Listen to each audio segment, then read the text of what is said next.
하나님의 말씀 우리 같이 보겠습니다. 하나님의 말씀은 마가복음 1장 1절. 이제 마가복음을 시작합니다.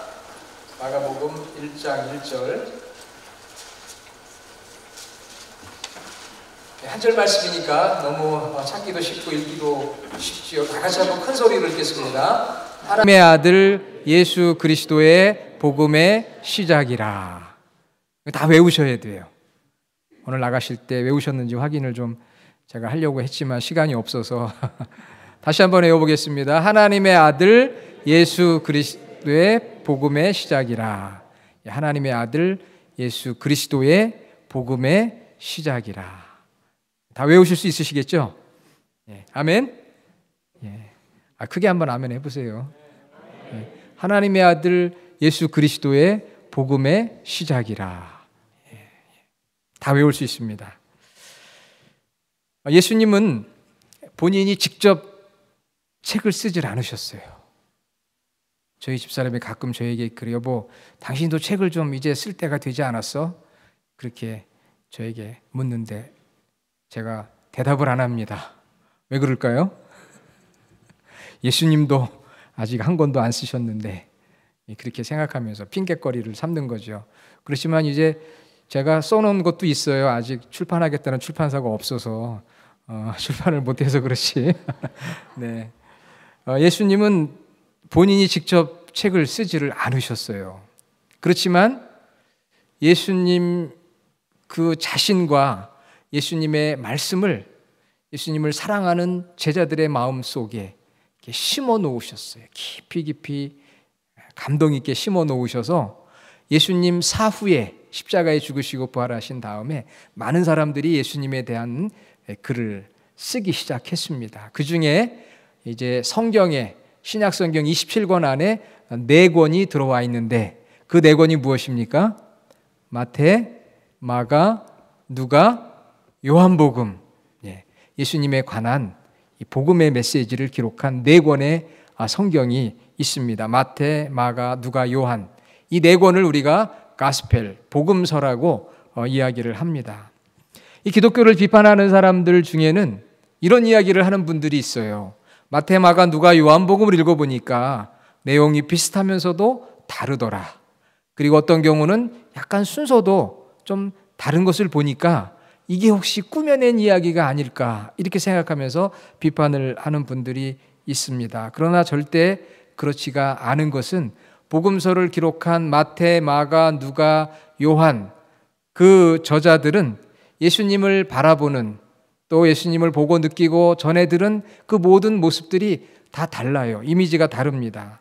그리고 이 성경을 읽어야 될 수많은 사람들과 그들이 살고 있는 지역이 다르기 때문에 예수님에 관한 말씀을 어떻게 하면 내가 알고 있는 그 대상들에게, 예를 들면 마태는 유대인들에게, 마가는 로마에 있는 초대교회 공동체들에게 어떻게 하면 더 잘 전할 수 있을까? 그런 기도와 고민 속에서 하나님의 영감을 받아 기록을 했기 때문에 어떤 경우는 내용이 좀 다를 수도 있고 또 순서가 좀 바꿔져 있을 수도 있어요. 그렇지만 그것은 굉장히 구체적이고 특색 있게 상세하게 친밀하게 풍성하게 하나님이 주시는 은혜라고 하는 것이죠.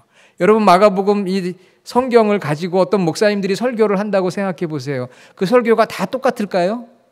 그렇지 않습니다. 텍스트는 같은데 그 말씀을 전하는 목사님들마다 강조점이 조금씩 다르겠지요. 그리고 한국에서 말씀을 전하는 목사님과 미국 이민교회에서 설교하는 목사님들의 말씀이 좀 같으면서도 다른 점이 있어요. 그래서 저도 이제 미국 생활 20년이 넘다 보니까요. 한국에서 설교하시는 목사님의 설교를 간혹 들으면 많이 조금 다르다는 걸 느껴요. 내용이 다르다는 것이 아니라 전달하는 방식도 그렇고 또 청중들의 삶이 다르기 때문에 좀 다르더라고요. 그러나 본질이 다른 건 아니에요. 내용이 더 풍성한 것이죠. 여러분들이 혹시 유튜브나 이런 데서 마가복음에 대한 영상들을 볼 수 있을 것입니다. 많은 유명한 목사님들이 설교를 이미 해놓으셔서 보고자 하면 볼 수가 있어요. 그러나 제 설교가 그분들과 또 다 같지는 않습니다. 저는 안 보려고 해요. 왜? 저도 저 나름대로의 독특하게 설교를 하려고 하기 때문에 보면 더 헷갈려요. 그리고 이분이 얘기한 건데 내가 이거 또 하면 이상하지? 이런 생각이 드니까 차라리 안 보고 제가 말씀을 보고 연구하고 감동을 받는 대로 증거를 하려고 합니다. 그래서 마태, 마가, 누가, 요한복음 네 복음서를 주신 것은 하나님의 정말 놀라운 섭리고 은혜고 축복이고, 이 네 권을 통해서 예수님에 대해서 좀 더 친밀하게 구체적으로 특색 있게, 그리고 그 당시 초대교회 성도들의 삶이 어땠는지를 네 권을 그렇게 보면은 비교하면서 알게 돼요. 그래서 이 마태, 마가, 누가, 요한복음이 왜 다른지 그런 것만 연구해서도 얼마나 많은 박사 학위들이 나왔는지 모릅니다. 그만큼 풍성해요. 자, 그런데 우리가 이번 2020년에 마가복음을 선택한 이유는 다른 이유가 아니라 이 마가복음이 복음서 중에 제일 먼저 기록된 복음서입니다. 제일 먼저 기록이 됐어요. 여기에는 모든 학자들이 다 일치된 견해를 가지고 있습니다. 그러나 마가복음을 누가 썼느냐? 전통적으로는 우리가 마가복음이고 마가복음이기 때문에 그 이름을 붙여준 거죠. 마가, 즉 베드로의 통역관으로 베드로의 동역자였고 사도 바울의 동역자였던 마가가 썼을 것이다. 그게 전체적인 전통적인 의견이지만 또 일부의 학자들은 그렇지 않을 수도 있다 하면서 나름 또 연구도 합니다. 누가 저자인가 하는 것은 사실은 그렇게 중요하지는 않아요. 하나님께서 하나님의 감동으로 주신 말씀이기 때문에 그 말씀이 이제 중요한 것이죠. 저자는 사실 성령 하나님이시거든요. 그렇기 때문에 누가 이것을 기록했느냐 가지고도 뭐 박사학위가 수십 개가 나올 수가 있지만 중요한 것은 이것이 하나님의 말씀으로 우리가 받는 것이죠. 그런데 언제 쓰였느냐? 오늘 서론이니까 좀 말씀을 드리면 이 마가복음은 언제 쓰였느냐 하면은 주후 65년에서 70년 사이에 쓰였어요. 주후 AD 65년에서 70년. 그러면 제가 한번 여쭤볼게요. 예수님은 언제 십자가에 죽으셨지요? 몇 년도에? 정확한 연도는 알 수 없지만 대략적으로 주후 30년 경으로 봅니다.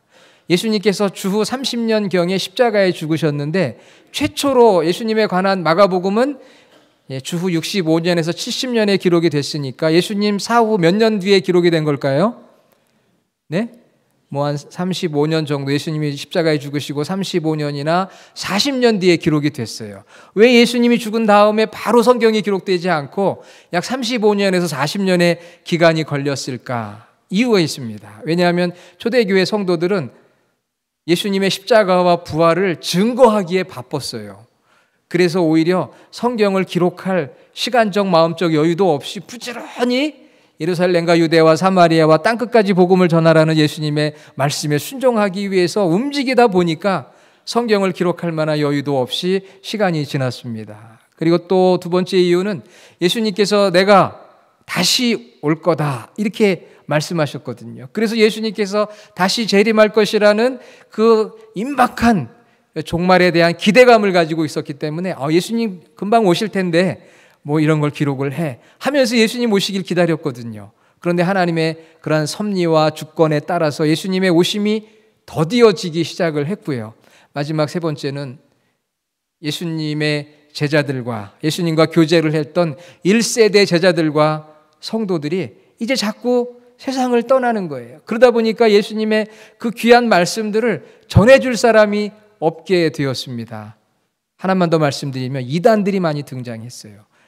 기준이 없으니까 예수님이 이렇게 얘기했다더라 저렇게 이야기했다더라 하면서 거짓된 이단들이 많아지기 시작하는 거예요. 그래서 결국은 하나님의 섭리 가운데 성경을 기록하게 되었고 마가복음이 최초로 기록이 되었습니다. 매우 16장으로 가장 짧아요. 그래서 굉장히 간결하고 또 생생한 필치로 복음의 핵심을 전달을 하고 있고요. 이 마가복음의 가장 중요한 두 가지 내용은 첫째는 이방인들이 복음을 이해할 수 있도록, 특히 로마의 박해를 받고 있는 이방 그리스도인들이 복음이 무엇인지, 예수님이 누군지, 십자가의 의미가 무엇인지를 알 수 있도록 이방인들이 복음을 이해할 수 있도록 첫 번째 그 기록한 목적이고요. 두 번째는 당시 로마의 박해를 많이 받았습니다. 그래서 박해받는 그리스도인들을 위로하고 격려하기 위해서 이 마가복음이 기록이 된 거죠. 자, 그러면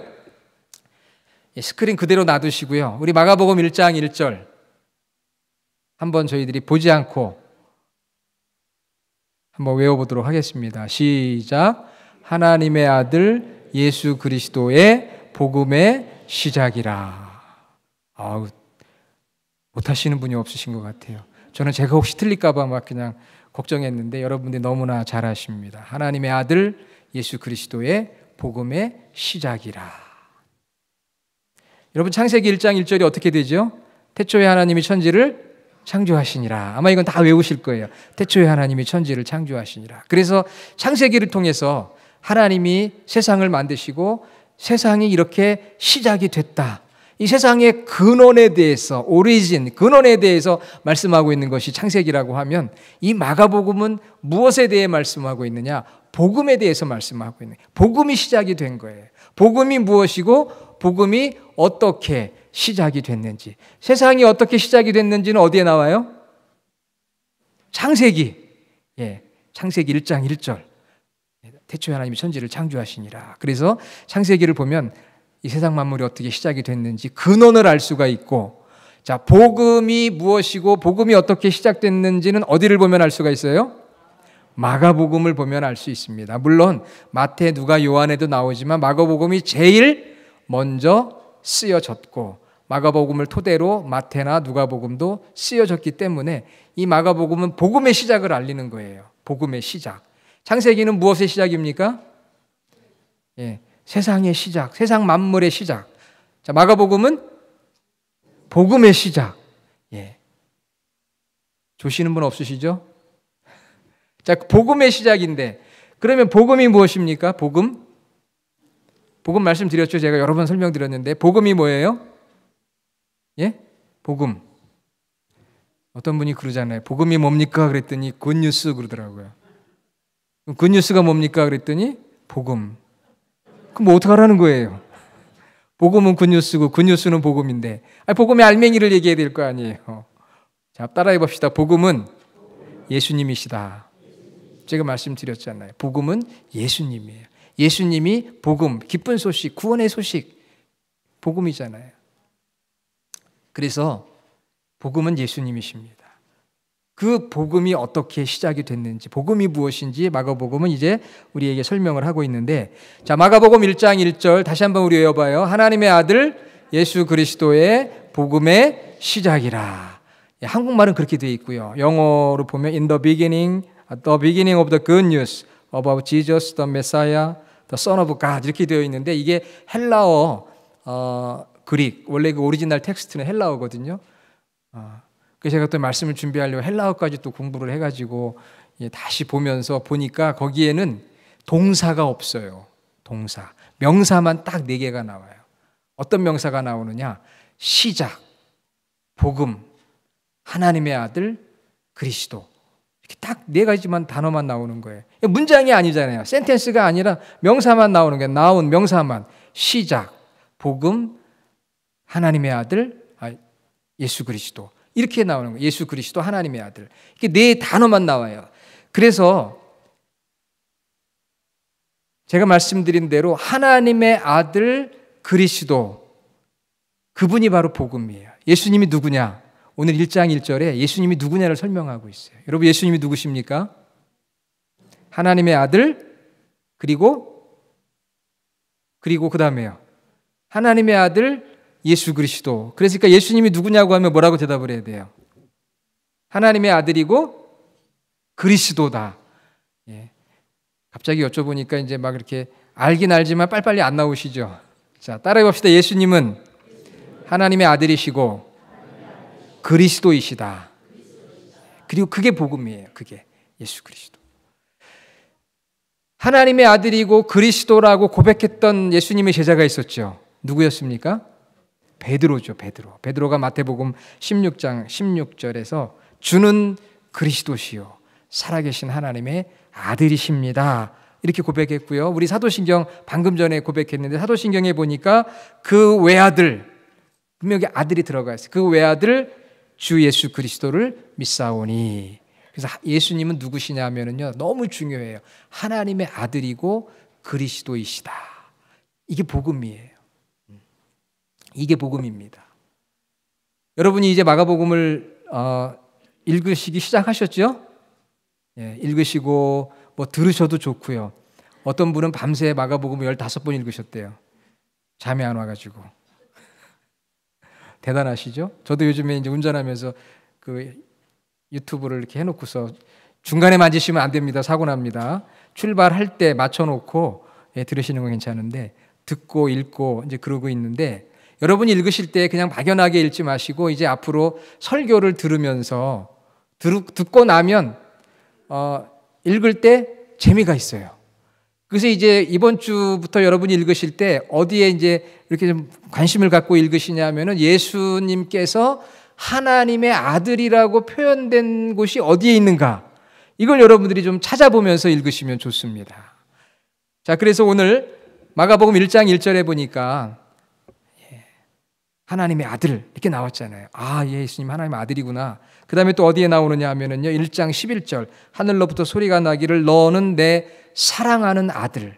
그러니까 아들이라고 하는 거, 하나님의 아들이라는 것이 나오면은 거기에 밑줄을 치셔도 좋고요. 여기에 예수님이 하나님의 아들이라고 증언하고 계시는구나. 또 3장 11절과 5장 7절에 보면은 귀신들이 먼저 알아봐요. 영적인 존재는. 귀신들이 먼저 알아봅니다. 그래서 예수 믿는 사람들이 굿하는 데 가면 굿이 잘 안 된다고 하잖아요. 왜? 귀신이 먼저 알아보니까. 귀신들이 예수님을 보면서 하나님의 아들 예수여 이렇게 고백을 해요. 그리고 성부 하나님께서 예수님을 향해 내 사랑하는 아들이다 이렇게 말씀을 하고 있는 내용이 1장 11절과 9장 7절에 나와 있고요. 또 예수님 스스로가 비유를 말씀하시면서 한 사람이 남았으니 그가 곧 사랑하는 아들이라. 그래서 예수님께서 이 땅에 오셔서 핍박받고 죽임 당하실 것을 비유로 하신 말씀이 마가복음 12장 6절에 나와 있고요. 그리고 마가복음 13장 32절에도 또 대제사장이 예수님께 이렇게 물어요. 네가 찬송받을 이의 아들이냐? 찬송받을 이는 하나님이시거든요. 찬송받을 이의 아들이냐? 그때 예수님이 뭐라고 대답하시냐 하면은 내가 그니라. 마가복음 14장 62절 예수님이 친히 내가 그라고 하나님의 아들이라고 말씀을 하고요. 그리고 이제 나중에 15장에 가서 또 설교하겠지만 마가복음 15장 39절에 너무 중요한 고백이 나와요.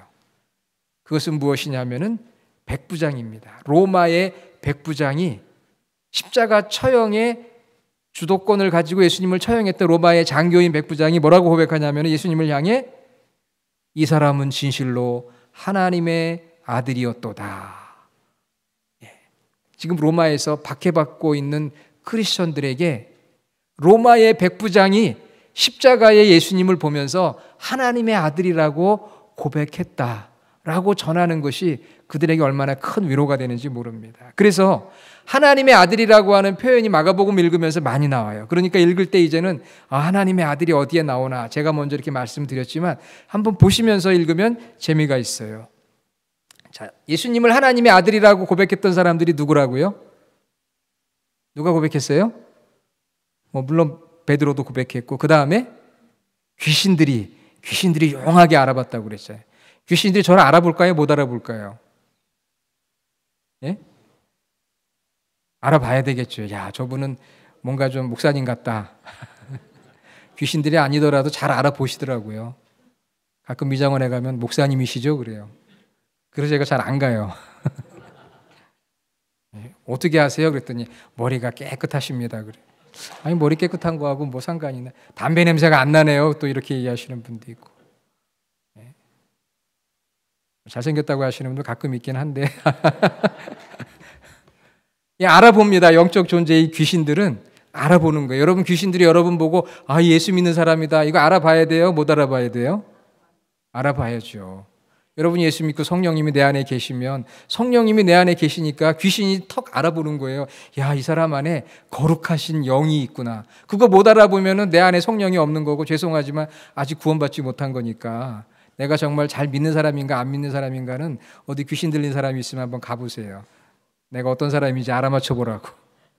가까이 오지 말라고. 당신 안에 거룩한 영이 있다고. 이러면 진짜죠. 그 예수님이 하나님의 아들이라고 하는 것을 귀신들이 그렇게 고백했고 그 다음에는 누가 또 고백했어요? 로마의 백부장이 고백했다고 그랬죠. 예수님 자신 스스로가 말씀했다고 그랬죠. 성부가 내 사랑하는 아들이다. 그렇게 이야기를 했습니다. 그런데 예수님은 유일한 아들이에요. 독생자예요. 외아들이에요. 왜 그럴까? 우리도 예수 그리스도를 영접하면 하나님의 자녀가 되는 줄로 믿습니다. 우리도 하나님의 아들, 딸들이에요. 그런데 예수님은 영원 전부터 계셨던 하나님의 아들이에요. 우리는 예수님을 믿고 나서 로마서 표현에 의하면 하나님의 자녀로 인정된 자들이고, 예수님은 영원 전부터 하나님의 아들이셨어요. 그래서 성경은 그분을 독생자다, 외아들이다, 유일한 아들이다 이렇게 설명을 하고 있습니다. 제가 어릴 때 이제 신앙생활하면서 삼위일체에 대한 그런 설교를 듣거나 배울 때가 있었어요. 잘 이해가 안 돼요. 아마 여러분도 이해가 안 되시는 분들이 좀 있을 텐데, 그러면서 예수님이 하나님의 아들이라고 얘기를 하는 거예요. 제 마음에 의문이 생기더라고요. 아니, 그럼 예수님이 하나님의 아들이면 그럼 하나님이 결혼을 하셨다는 건가? 여러분은 그런 생각 안 해보셨어요? 워낙 수준이 높으셔가지고 그런 생각 안 해보셨는지 모르지만 저는 어릴 때 그런 생각이 들더라고요. 아니, 예수님이 하나님의 아들이면 그럼 예수님의 엄마는 누군가? 하나님이 결혼을 하신 건가? 뭐 이런 생각도 들었고요. 또 어떤 생각이 들었냐면은, 제가 어릴 때 이제 얼마 전에 소천하신 저희 아버님이 굉장히 엄하시고 무서우셨어요. 그러니까 아버지 앞에만 가면 제가 작아지는 거예요. 평소에도 작은데 가면 더 작아지네요. 권위가 있으시고, 그래서 정말 아들이라고 하니까 에이, 아들은 별거 아니야, 아들은 좀 부족해, 이런 생각이 마음에 많이 드는 거예요. 그런데 나중에 이제 저도 나이가 들고 아버지가 되고 보니까 정말 그때 막 위대하고 이렇게 권위가 있으시고 그 앞에만 서면 내 자신이 작아졌던 그 아버지가 그렇게 크게 보이지는 않더라고요, 사실. 그러면서 제가 지금 생각한 건 너무 인간적으로 예수님을 생각한 거예요. 예수님은 하나님 결혼하셨나? 아니면 아들이라고 하면은 뭔가 조금 더 종속적이고 열등적인 존재는 아니었을까? 그래서 삼위일체를 받아들이기가 참 어려웠었어요. 그런데 제가 성숙하고 또 목사가 되고 성경을 깊이 알아갈수록 그런 인간적인 차원에서의 아들 개념이 아니라는 것을 알게 됐는데, 혹시 여러분 중에서라도 그런 생각을 하시는 분이 있다면 오늘 말씀을 통해서 예수님이 하나님의 아들이라고 하는 의미가 도대체 무엇인지를 분명히 아는 바른 믿음에 설 수 있는 저와 여러분 모두가 되기를 간절히 부탁을 드립니다. 이것은 상하의 개념이 아니에요. 인간적인 개념이 아닙니다. 그러면 무엇이냐? 제가 세 가지를 간략하게 말씀을 드리겠어요. 첫째는 예수님이 하나님의 아들이라고 하는 것은 예수님의 신성을 말씀하고 있는 거예요. 신성. 신성이라고 하는 것은 인성과 대비되는 말씀입니다. 인성이라고 하는 것은 우리 사람의 성품, 사람의 본질을 말하는 거예요. 사람의 본질은 무엇입니까? 인성이라는 것은 사람의 본질은 태어나서 죽는 거예요.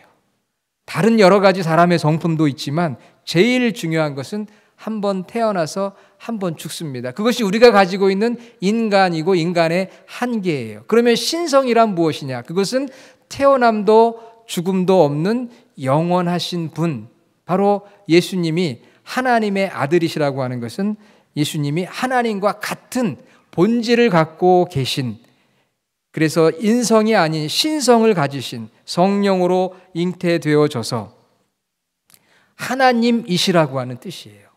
하나님이시다. 예수님은 인성을 가지신 분이지만 그분은 신성을 동시에 갖고 계신 하나님이시고 삼위일체의 두 번째 위격을 가지신 분이다. 태초의 말씀이 계시니라. 요한복음 1장 1절. 영원 전부터 계신 분이고요. 예수님께서 아브라함이 나기 전부터 내가 있었다. 요한복음 8장 58절. 도마는 나의 주 나의 하나님. 요한복음 20장 28절에 그렇게 고백을 하고 있습니다. 우리 사람은 한 번 태어나서 한 번 죽는 인성을 가지고 있고요. 실수도 하고 범죄도 하고 때로는 배가 고프기도 하고 갈증도 있어요. 예수님에게도 인간적인 모습에 그런 것들이 있지만 예수님은 하나님의 아들로서 신성을 가지신 분이시다. 같은 본질을 가지신 삼위일체의 두 번째 위격을 가지신 분이라고 하는 것이 바로 하나님의 아들의 의미예요. 신성을 가지신 분이다. 하나님이시다. 이런 의미예요. 그래서 하나님의 권세를 가지고 있어요. 예수님은 죄를 용서하십니다. 이제 여러분이 성경 읽을 때 마가복음 2장 5절에 보면 죄 용서하시는 예수님의 권세가 나타나고요. 그것 때문에 서기관들이 예수님을 향해서 오직 하나님 한 분만이 죄를 용서할 수 있는데 네가 어떻게 죄를 용서한다고 하느냐, 이것은 신성모독이다 하면서 예수님을 죽이기로 결단을 하게 됩니다.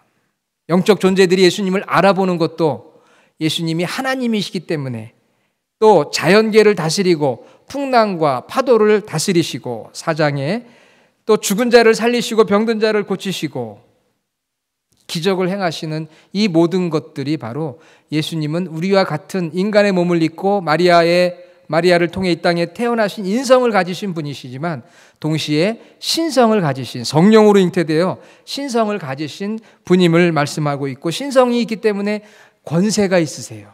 권세가 있으신 분입니다. 자, 두 번째는 예수님이 하나님의 아들이시라는 것은, 이 두 번째 굉장히 중요한데요, 성부와 사랑으로 하나 된 분이란 뜻이에요.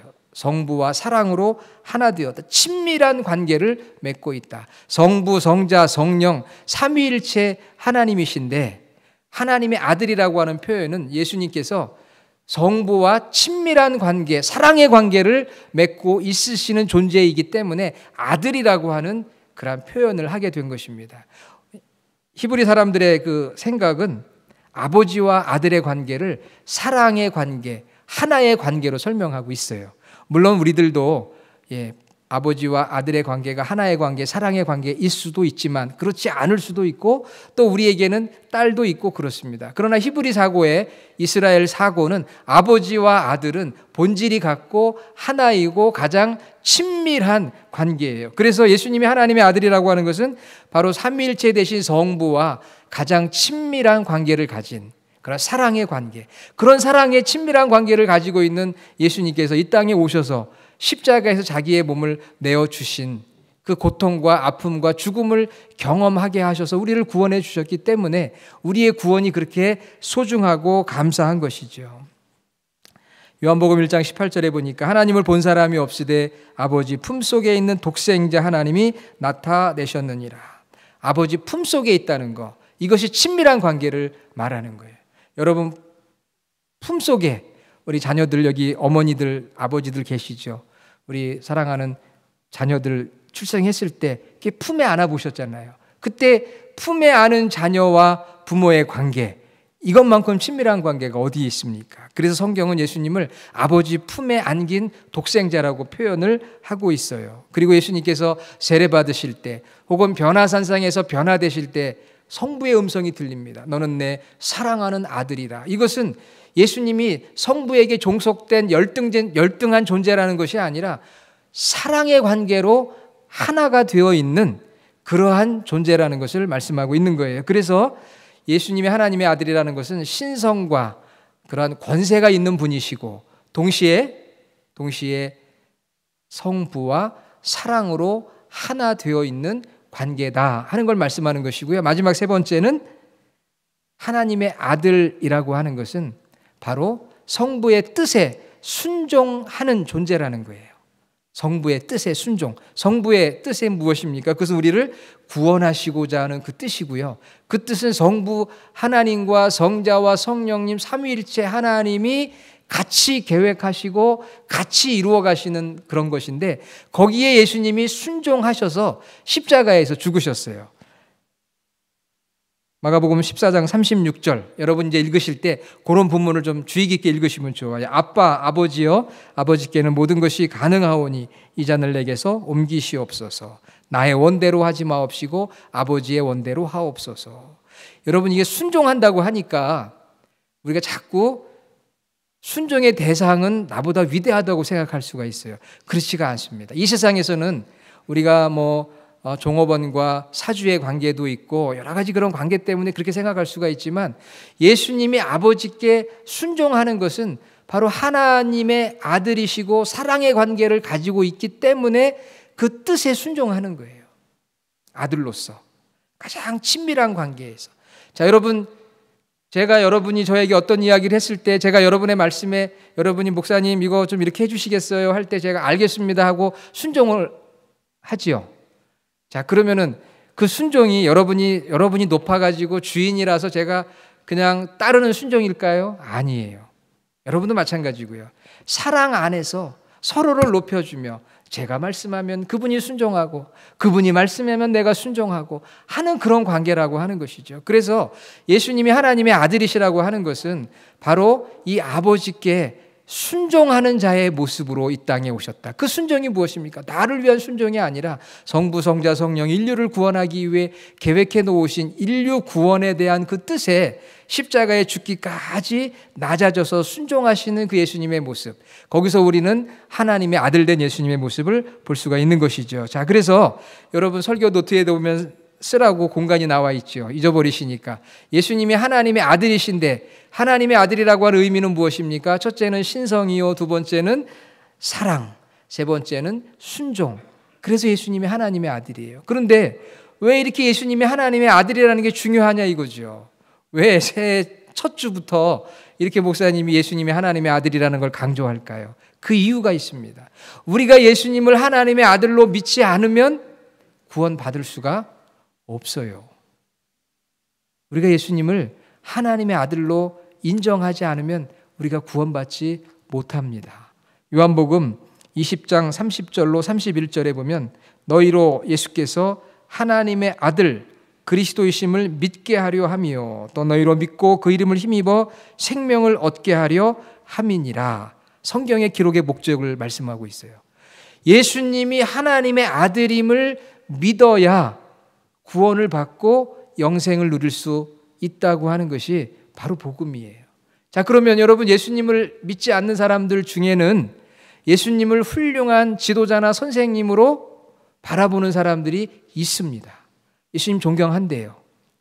예수님 위대한 분이고 훌륭한 분이라고 믿어요. 그런데 그분이 무엇을 안 믿습니까? 예수님이 하나님의 아들이심을, 예수님이 하나님의 본질과 신성을 가지신 분이고 성부와 사랑으로 하나 된 자요, 성부의 뜻에 순종하는 그 아들을 믿지 않는 거예요. 아들됨을 믿지 않습니다. 그렇기 때문에 인성만을 믿을 때 구원을 받을 수가 없어요. 그런데 이것은 우리의 지혜와 이성으로 믿어지는 것이 아니라 오늘 마가복음 말씀을 통해 하나님이 주신 말씀을 통해 우리가 믿을 수밖에 없고 성령의 은혜가 필요한 것이죠. 이단들도 마찬가지입니다. 많은 이단들이 있는데요. 두 사람씩 짝짓고 다니면서 이렇게 소위 말하는 전도를 하는 이단이 있어요. 제가 구체적으로 말씀은 안 드리겠습니다만은 그들은 예수님의 신성을 부인합니다. 예수님은 누구냐? 하나님이 창조한 천사장들 중 하나인 미가엘 천사라 이렇게 주장을 해요.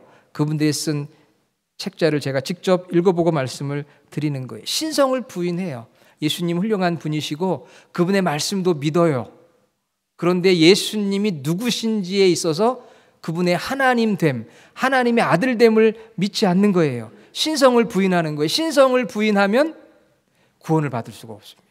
아무리 착하게 살아도 구원받을 수가 없어요. 그러면 여러분 예수님의 누구신가 할 때 하나님의 아들됨을 여러분 다 믿으시기를 주님의 이름으로 축원합니다. 그것이 얼마나 중요한지 몰라요. 그래서 여러분이 마가복음을 읽을 때 아들 표현이 나오면 저도 예수님이 하나님의 아들됨을 믿습니다. 이것이 복음인 줄로 믿습니다. 그렇게 고백하면서 우리가 성경을 읽고 믿음을 갖게 되는 것이죠. 성경의 증언을 믿어야 돼요. 사람들이 이성과 경험을 믿는 것이 아니라 예수님을 Son of God, 하나님의 아들됨을 믿는 것이죠.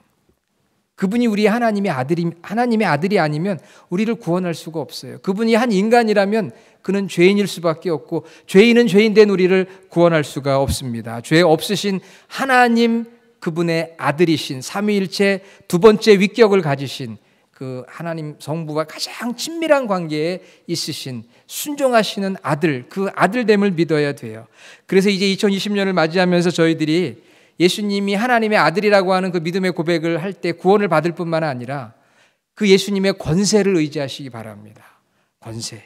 내가 어떤 삶의 어려움 가운데 있어도 신성을 가지시고 그 모든 어려움들을 주관하실 수 있는 예수님, 자연계를 다스리시고 병든 자를 치유하시고 죽은 자를 살리시는 그 예수님의 권세, 그분의 파워, 예수님의 권세를 의지하며 그분의 도움을 구하고 누리는 저와 여러분이 되기를 간절히 원합니다.